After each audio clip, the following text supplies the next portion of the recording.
At ako'y nag-iisa hanggang ngayon. Kantaan lang mga bali kasi wala namang ginawa. Good. Kaya na-alert ka lang ba? Pero wala bang tinatransfer na mga hagdan doon sa kabila? Alert. Negative. Sabi, thank you. Kasi pag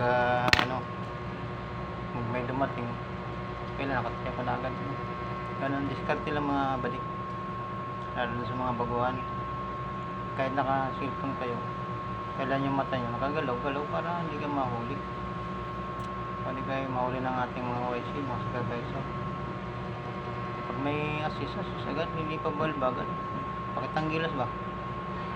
Para hindi wala silang masabi. Kahit pa cellphone tayo, pero alert pa tayo, alert. Yung mata natin magalaw. Ganyan yung mga balik, yung ating technique. Pagbagal. Maraming salamat sa mga nag-subscribe sa YouTube ko. Sana tuloy kayong sumusuporta sa akin. God bless.